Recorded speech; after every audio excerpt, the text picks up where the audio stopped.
안녕하세요. 반갑습니다. 김유라입니다. 오늘은 더 해빙으로 굉장히 유명한 이서윤 작가님의 예전 책 가져왔어요. 오래된 비밀이라는 책 가져왔는데요.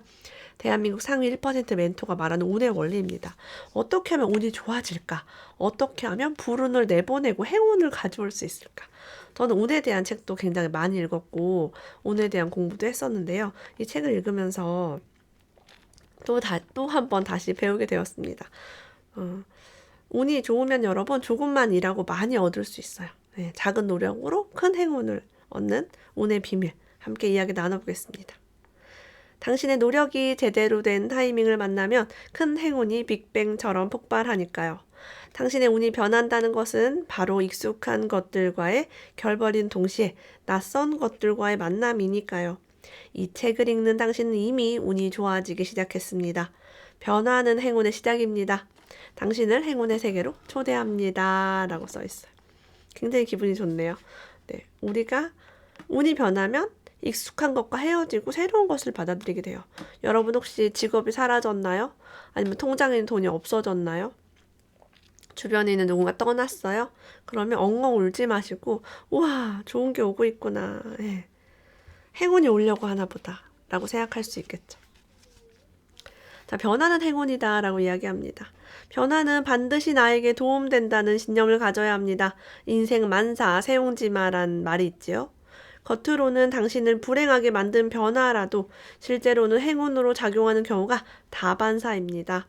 이 저자분도 아버지의 부도로 굉장히 힘들었는데 그때 마음 공부에 더욱더 집중했다고 해요. 불행의 늪에서 허우적거리지 않겠다라는 생각이 강했다고 합니다. 사실 운명학을 공부하는 사람 중에서 지금 운이 나쁜 시기니까 망하는 시기니까 라고 체념하는 분이 있는데 이분은 마음 공부를 더 열심히 하는 그런 계기가 되었다고 합니다. 예를 들면은 어떤 물건이 고장나서 돈을 내고 수리를 했을 때 운이 좋은 사람과 나쁜 사람은 이런 태도를 갖는다고 합니다. 괜히 고장나서 돈만 들었잖아. 같은 불평을 늘어놓는다면 운은 마이너스로 흐르게 된대요. 반대로 다시 옛날처럼 잘 작동되는구나. 다행이다. 잘 고쳐주셔서 감사합니다. 라고 인사를 건네면 운의 에너지가 플러스로 전환이 된대요. 그래서 오늘부터 우리는요, 가게에서 뭐 물건을 샀을 때나, 뭐 음식을 먹을 때나, 감사합니다. 많이 파세요. 잘 먹었습니다. 라고 이야기를 해보는 연습을 하래요. 남에게 덕담을 주면서. 자, 운은요, 일단 방향이 정해지면 그 방향으로 계속 가는 속도가 계속 갑니다. 그래서 운이 좋은 사람은 계속 좋고요. 운이 나쁜 사람은 계속 나쁜 거예요. 자, 근데 그런 게 있죠. 착한 사람이 운이 좋고 나쁜 사람은 운이 나빠서 벌 받고 나쁜 사람만 가난하고 착한 사람이 부자가 되어야 되는 게 아닌가요? 왜 내가 아는 나쁜 사람이 있는데 왜 잘 먹고 잘 살아요? 돈도 많고 부자고. 그런 어떤 의문을 아마 많은 분들이 가지고 있을 거예요. 자, 여기서 이제 그 욕심 많고 남을 배려하지 않는 그런 부자의 이야기가 있습니다. 그들은요, 철저하게 자기 중심적이래요. 나를 비롯해 내 가족만 잘 먹고 잘 살면 된다는 사고방식이 있대요. 남들로부터 욕먹고 저주받고 손가락질을 받고 있지만 회사는 여전히 성장하고 있고 사회적 지위도 높아만 간다고 합니다. 예를 들면 사장님인데 되게 막 못된 사장님인 거죠. 망해야 할 마땅한 이런 악한 사람에게 왜 행운이 이어지는 것일까요? 정답은 이른바 양심이 없기 때문입니다. 이런 사람들의 공통점은 자신의 이익과 목적을 위해 다른 사람을 이용하지만 일말의 죄책감이 없습니다. 죄책감 없다에 별표할게요. 여러분, 죄책감이 정말 모든 어떤 가난의 근원입니다. 자, 이들은 본인 스스로에게 무죄를 선고합니다. 난 잘못한 게 없어 라고 굉장히 뻔뻔하죠. TV에 나오는 사람 중에도 되게 잘못해놓고 잘못했습니다 라고 말하지 않고 나 잘못한 거 없어 라고 좀 저럴 수가 있지라는 사람들 우리는 종종 뉴스에서나 방송에서 보잖아요. 난 죄 없어. 판결해보세요. 막 이러면서 변호사를 쫙 선임하고 막 하잖아요. 돈이 많으니까. 진짜 막 무죄로 풀려나고 이럴 때 너무 황당하죠. 자, 이들은요, 자신이 어떤 결정을 하든지 스스로 행운을 누릴 자격이 충분하다라고 믿는데요. 철저하게 자신과 가족의 행복을 생각한대요. 그래서 밖에서 되게 나쁜 사장님이 집에 가면 막 애처가고 애한테 엄청 잘합니다. 그런 경우 많아요. 반대로 밖에선 되게 좋은 사람이에요. 근데 집에만 오면 이상해, 사람이. 배우자나 자식들에게는 투덜대고 짜증내고 밖에서는 되게 착한 사람. 그럴 수 있어요. 자, 너무 착한 사람은요, 사소한 일에도 죄책감과 피해의식을 가지기 때문에 뇌가 좋은 기운을 상승시키지 못한다고 합니다. 착한 사람이 스스로 좋은 운을 끌어들이기 힘든 이유가 여기 있다고 해요. 스스로 행운이나 행복을 누릴 자격이 없다고 생각하는 사람에게 행운이 갈까요? 죄책감은 이런 거예요. 내가 조금 일하고 이렇게 많이 벌어도 돼? 이게 죄책감이에요. 돈을 이만큼 벌려면 열심히 일해야지. 그런 거. 근데 부자들은, 사장님들은 조금 일하고 많이 버는 거야. 어떻게 하면 나는 일을 안 하고 많이 벌까? 직원아, 너는 많이 일해. 열심히 해. 너 열심히 일 안 하면 자를 거야. 이렇게 하는 거죠. 자, 이런 어떤 에너지를 결정하는 것도 역시 나 자신임을 깨달아야 한다고 해요. 이건 안 될 거야. 운이 따라주질 않아. 할 만큼 했는데 나는 안 되는 운인가? 자, 이렇게 일이 풀리지 않을 때 좌절하거나 나쁘게 나를 보고 초조하게 느끼는 것은 에너지를 마이너스 방향으로 바꾼다고 합니다.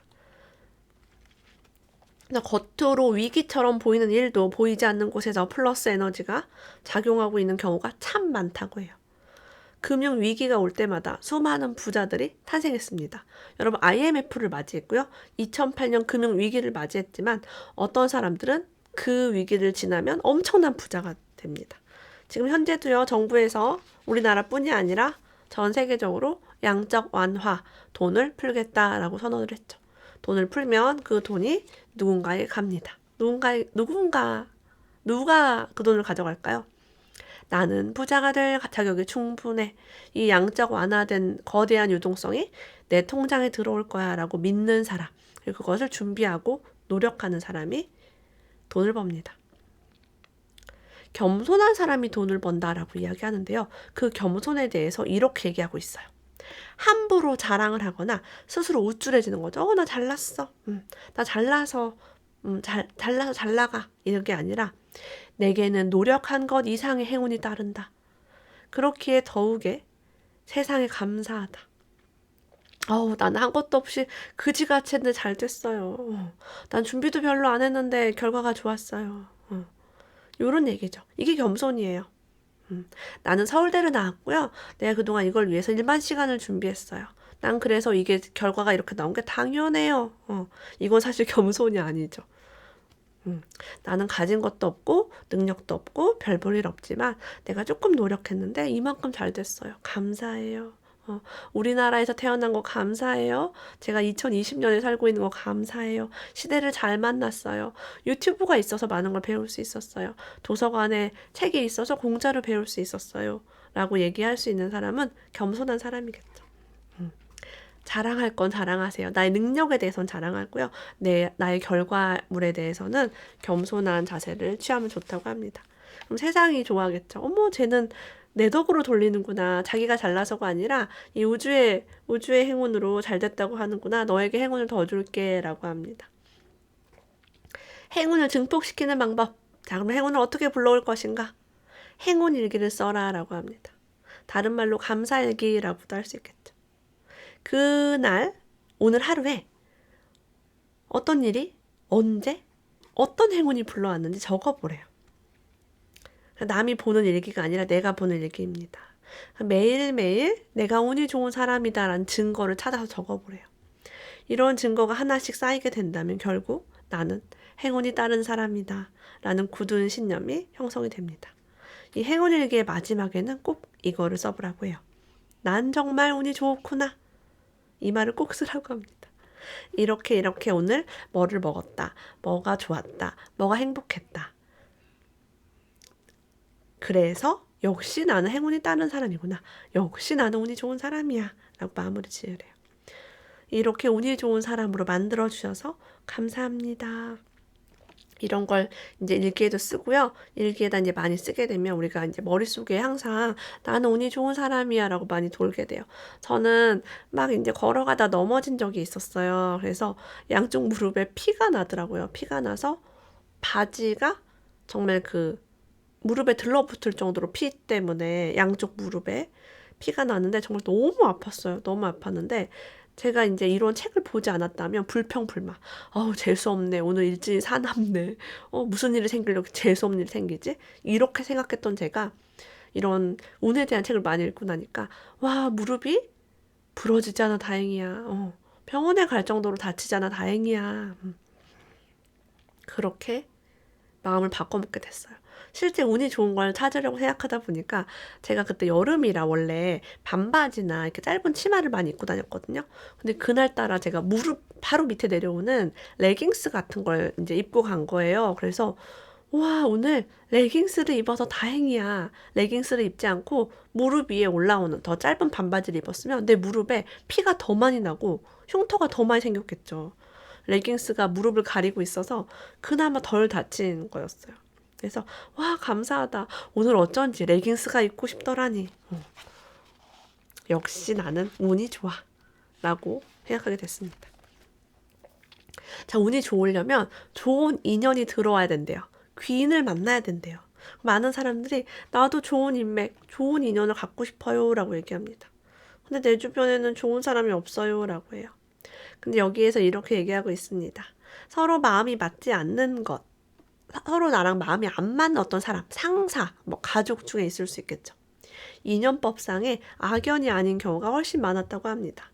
자, 우리의 내면에 자리한 그 사람을 미워하는 나는요, 이 나를 치유해야 된대요. 왜 그 사람이 그렇게 마음에 들지 않는지, 부정적인 마음이 드는지를 내 마음 깊숙한 곳에 살펴보고 내면의 어린아이를 꼭 안아주라고 합니다.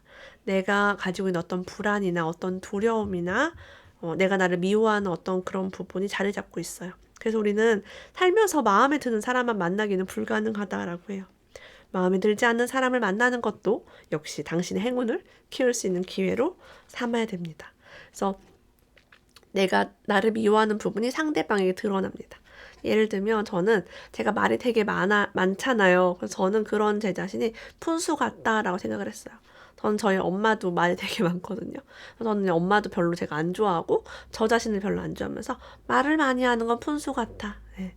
말을 안 하고 가만히 있는 게 우아하고 예뻐. 이렇게 가만히. 예. 김희애처럼. 김희애 말 우아한가? 이영애처럼. 너나 잘하세요. 약간 이렇게 우아하고 말 느리게 하는 게 좋은 거고, 말 막 빠르게 하고 막 말 많이 하고 하하하하 막 이렇게 하면 푼수 같고 아주 푼수떼기 같고 못생긴 여자다라고 제가 생각을 한 거예요. 그래서 저는 사람을 만날 때 말이 많고 시끄러운 사람을 보면 너무 싫은 거예요. 그래서 내가 이렇게 그런 사람 싫어하지? 봤더니 그런 나 자신을 싫어하고 있었어요. 내가 치유할 부분이죠. 말 많은 김유라를 사랑해. 말이 많은 김유라 예쁘다. 하하하하 하고 푼수떼기처럼 웃으면 어때? 왜 그 푼수라고 나쁘게 누가 별명을 붙였지? 잘 웃는 거 막 하하하하 웃으면 유쾌하잖아. 우아하게 허허허허 네 뭐 이래야지만 뭐 좋은 건가?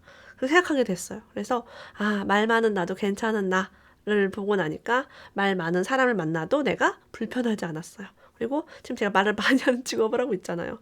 지금도 벌써 계속 말하고 있습니다. 네.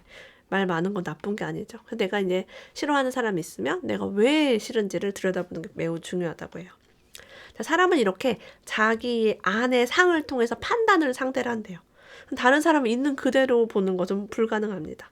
제가 보기에는 이 사람이 되게 좋은 사람인데요. 다른 사람은 이 사람 보면 나쁜 사람이래요. 내가 보기에는 저 연예인이 되게 매력이 있는데 어떤 사람은 저 연예인이 너무 섹시해서 싫대요. 그래서 우리는 이렇게 있는 그대로 볼 수가 없는 거예요.